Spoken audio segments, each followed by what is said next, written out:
everyone, welcome to Let's Learn Together. Here I share my notes and brief explanations of various topics centered around geography and its other subdisciplines. You can find different sections of various subdisciplines in the playlist of the channel. If you are new to this channel, then do subscribe and support us by sharing your valuable feedback. You can also connect to us through YouTube, Facebook, or Instagram under the handle Let's Learn Together.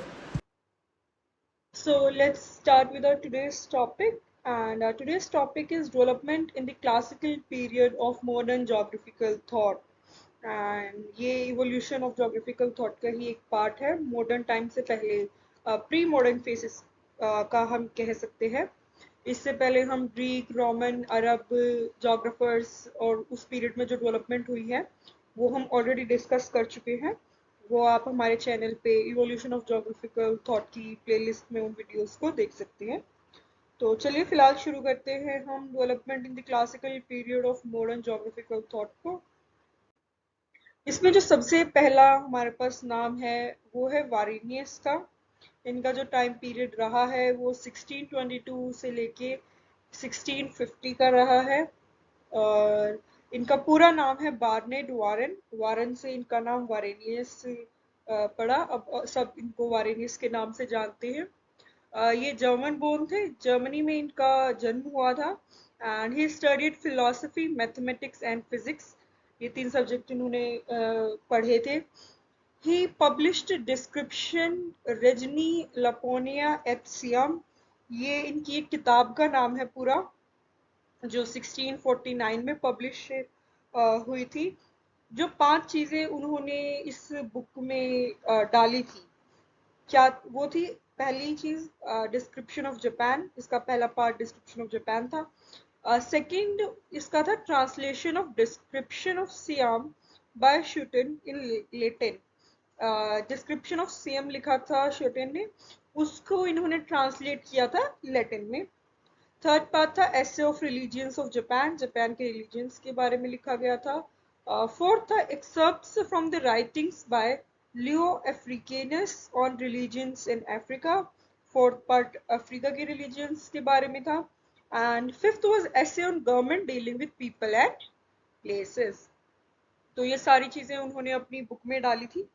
उसके बाद है इन्होंने publish कराई थी जोग्राफिका जनरलिस जो बहुत ही famous book थी इनकी 1650 जिसके 1650 में इन्होंने पब्लिश कराई थी उसको. और बहुत ही ज़्यादा मायने रखते हैं उस किताब के.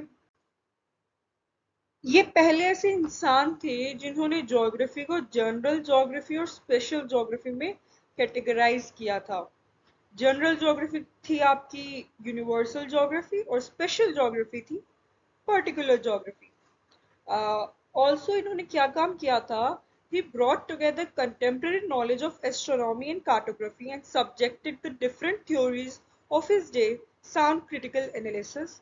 अब इन्होंने क्या किया था. अब इनको एस्ट्रोनॉमी की भी नॉलेज थी और कार्टोग्राफी की भी. इन्होंने उन दोनों जो नॉलेज थी उनकी उनको एक साथ लाकर उन्होंने अपनी उस टाइम की थ्योरीज डेवलप की थी. He laid the foundation of dichotomy of systematic and regional geography. जो आज हम सिस्टमैटिक और रीजनल ज्योग्राफी के डिबेट पढ़ रहे हैं, ठीक है, ये जो डायकोटोमी है इनकी, इसका फाउंडेशन वारेनियस ने रखा था. The geographic generalist dealt with whole world as a unit but was restricted to physical condition. उनकी जो किताब थी geographic generalist वो पूरे वर्ल्ड को एक यूनिट मानती थी. बट क्या प्रॉब्लम थी उस किताब में कि वो उसने जो ज्योग्राफी का दायरा है वो सिर्फ फिजिकल कंडीशंस तक रखा, वो वहीं तक सीमित रह गया. ही डिवाइडेड जनरल ज्योग्राफी. जो इन्होंने ये जनरल ज्योग्राफी की बात की इसको इन्होंने 3 पार्ट्स में डिवाइड किया था. आपका absolute, relative and comparative. Absolute में क्या पढ़ते थे. टेरेस्ट्रियल थिंग्स जो लैंड पे है हमारी चीजें सारी, जब उसकी स्टडी करेंगे वो एब्सोल्यूट. जब हम बात करेंगे प्लेनेटरी अर्थ की, अर्थ का दूसरे स्टार्स के साथ रिलेशन, वो था रिलेटिव. एंड कंपैरेटिव में हम बात करते थे लोकेशन एंड नेविगेशन. उसके बाद जो चीजें यहाँ पे पता होनी चाहिए आपको वो ये है कि ही बिलीव्ड इन हेलियोसेंट्रिक कंसेप्ट। अब ये हेलियोसेंट्रिक कंसेप्ट क्या है? हमने अपनी लास्ट की कुछ वीडियोस में बात की थी कि काफी ऐसे जोग्राफर्स थे जो जियोसेंट्रिक व्यू रखते थे।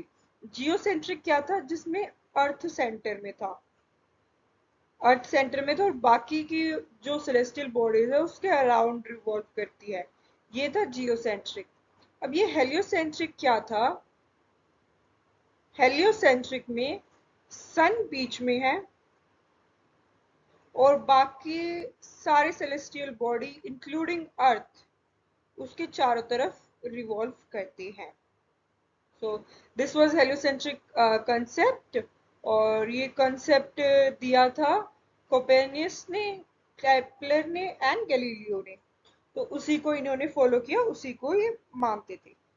दूसरी चीज इन्होंने क्या कही कि अब जैसे हमने बात की थी कि कुछ लोग मानते थे कि इक्वेटर जो है अनइनहैबिटेबल है, वहां पे बहुत एक्सट्रीम टेम्परेचर है, वहां लाइफ सस्टेन नहीं कर सकती। बट इन्होंने क्या कहा कि जो हाईएस्ट टेम्परेचर्स हैं वर्ल्ड के, वो ट्रॉपिक्स में है। यहाँ पे ट्रॉपिक्स के एरियाज में है, हॉट डेजर्ट्स है यहाँ पे आपको एक्सट्रीम टेम्परेचर देखने को मिलेगा, हाईएस्ट देखने को मिलेगा, ना कि इक्वेटर पे। He opined that geography examines the surface features, climate, water bodies, forest, desert, minerals, animals, and the human inhabitants. ये क्या मानते थे कि ज्योग्राफी किस चीज को एग्जामिन करता है, किस चीज को स्टडी करता है? सिर्फ सरफेस फीचर को, क्लाइमेट को, वाटर बॉडीज को, फॉरेस्ट को, डेजर्ट को, मिनरल्स को एंड एनिमल्स को, एंड जो ह्यूमंस वहां पर रह रहे हैं उनको। वहीं अगर बात करें कल्चरल लैंडस्केप की, उसमें ये जो ह्यूमन इनहेबिटेंट्स थे उनका पूरा डिस्क्रिप्शन आ जाएगा। उनकी appearance, arts, commerce, culture, language, religion, cities and government, ये सारी चीजें कल्चरल लैंडस्केप बनाती हैं। और ये सारे फीचर्स आपका ज्योग्राफी। तो चलिए अब बात करते हैं इमानुएल कांट की। इनका जो टाइम पीरियड था वो 1724 से 1804 के बीच का रहा है।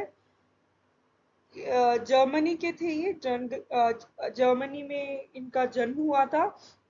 And he was professor of geography at university of Konigsberg. यहाँ पर ये प्रोफेसर थे। He was great philosopher of philosophy and he made significant contributions to the development of natural sciences, especially astronomy, geology and geography. Philosophy के बहुत बड़े philosopher रह चुके हैं ये। इन्होंने काफ़ी सारी नेचुरल साइंसेज में, एस्ट्रोनॉमी में, जियोलॉजी में, ज्योग्राफी में अपने कंट्रीब्यूशन दिए हैं। हालांकि उनका जो इंटरेस्ट था वो ज़्यादातर philosophy, mathematics and natural sciences में था। He freed geography from its tight bonds with theology. उन्होंने ज्योग्राफी को जो एक बॉन्ड था, एक रिस्ट्रिक्शन था थियोलॉजी का, उससे आजाद कराया था। अब ये थियोलॉजी क्या है? ये आपके रिलीजियस बिलीव्स हैं। ठीक है कि भाई लाइक पहले लोग मानते थे कि जो भी कुछ हो रहा है पर्यावरण में, वातावरण में, वो सारा भगवान का किया हुआ है। वो भगवान के नजरिए से, अपने रिलीजियस बिलीफ्स के नजरिए से सब कुछ देखते थे। But he freed geography from that bond. He gave philosophical dimension to geography. Geography को इन्होंने एक philosophical dimension दिया है। अब geography में ही अगर बात करें तो इनका मेन इंटरेस्ट फिजिकल geography में था। बट इनकी फिजिकल geography में ही इन्होंने बाकी के geographical disciplines को इंक्लूड किया है, जैसे political, commercial, theological and regional. अच्छा, अब इनके ओपिनियंस की अगर बात की जाए तो he opine anthropology studies the soul of man, physical geography is thus the first part of knowledge of the world. Anthropology में हम क्या स्टडी करते हैं? इंसान की सोल, अंदर से वो क्या सोचता है, अंदर से कैसे इंसान है। फिजिकल ज्योग्राफी की अगर बात करें तो वर्ल्ड की फर्स्ट पार्ट है नॉलेज का। इसके बाद अगर अब हम इनके काम की बात करें तो इन्होंने कुछ बुक्स लिखी थी, कुछ काम किया था, जैसे critique of pure reason, critique of judgement, anthropology from pragmatic point of view, general natural history and theory of heavens, और एनकोडिंगम। सॉरी इसकी प्रोनाउंसिएशन अगर थोड़ी गलत हो गई हो तो। अब इनकी बुक्स की बात करें तो anthropology from pragmatic point of view में इन्होंने क्या किया था, इन्होंने जोग्राफिकल अकाउंट दिया था अलग अलग रेसेस और एथनिक ग्रुप्स का। उन सबको स्टडी किया, कंबाइन करके एक बुक लिखी थी जो थी anthropology from pragmatic point of view. वहीं अगर बात करें जनरल नेचुरल हिस्ट्री और थ्योरी ऑफ हेवेंस की, उसमें इन्होंने स्पेकुलेटिव एस्ट्रोनॉमी में काफ़ी कंट्रीब्यूट किया है, उसके बारे में बहुत कुछ लिखा है। इनफैक्ट जो आपकी नेबुलर हाइपोथेसिस है वो भी उन्होंने इस बुक में मेंशन की है। अब बात करें एंकन डिंगम की, तो इसमें इन्होंने कहा था कि अर्थ को हम 5 अलग अलग तरीके से स्टडी कर सकते हैं। अब वो 5 तरीके कौन से हैं? पहला, mathematical study of earth. Second, moral geography. Third, political geography. Fourth, commercial geography. And fifth, theological geography. इसके साथ साथ ही इमैनुअल कांट ने क्या किया था, उन्होंने 2 क्लासिफिकेशन दी थी, एक लॉजिकल क्लासिफिकेशन और फिजिकल क्लासिफिकेशन। ये क्लासिफिकेशन तरीका था किसी चीज़ को भी पढ़ने का, किसी चीज़ को हम कैसे जब हम स्टडी करते हैं हम उसको कैसे अप्रोच कर सकते हैं। तो लॉजिकल क्लासिफिकेशन में इन्होंने सिमिलर ओरिजिन की बात की थी। जो सिमिलर ओरिजिन के थे उनको एक जगह क्लासिफाई किया था, और जो सेम टाइम के थे उनको एक साथ क्लासिफाई किया था। अच्छा, दूसरा है physical geography gave basis for geography and history. उन्होंने क्या कहा था कि फिजिकल ज्योग्राफी बेसिस है किसका? ज्योग्राफी का एंड हिस्ट्री का।